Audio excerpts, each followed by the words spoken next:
So more recently, I've been searching for stillness.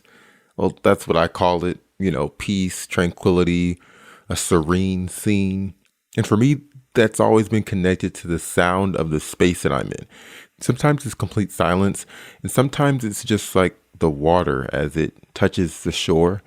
But one of the first times I really felt connected to the sounds in Detroit was when I was riding my bike through Virginia Park.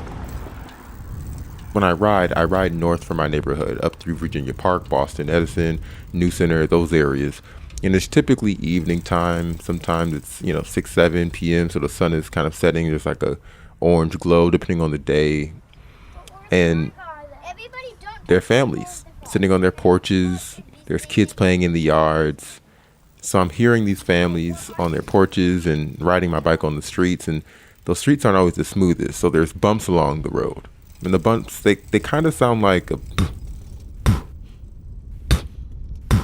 they don't quite knock me off my bike. Instead, they almost start to feel rhythmic, like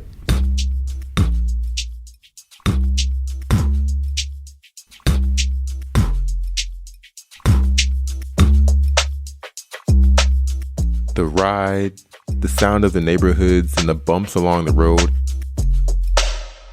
It's almost like Detroit's playing a song for me.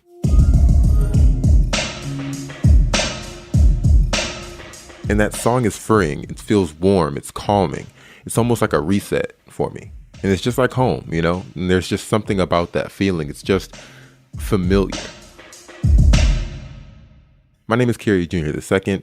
I'm a podcast producer and reporter with the Detroit Free Press, and now the host of the Free Press's new podcast, On the Line. I grew up just outside of the city on the border, 8 Mile in Wyoming in Royal Oak Township. I went to high school on 7 Mile, elementary school at Woodward and Warren. So I'm familiar with the city, but I know there's more to explore. My proximity to the city, this balance of familiarity but still curiosity, allows me to further explore the people, the culture, the places, and the spaces of Detroit. Detroit is stigmatized, point blank. Aesthetically, Detroit looks like one thing, but deep down there's so much more to it than the headlines. On this podcast, it'll be Detroiters telling listeners what Detroit sounds like.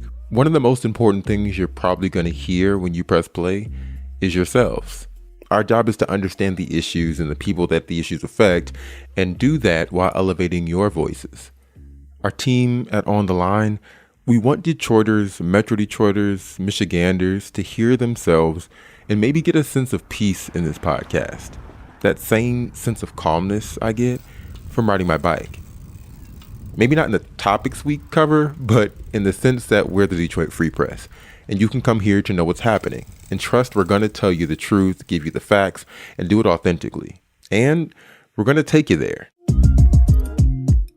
We're going to give you the voices in those areas, the sounds of those spaces.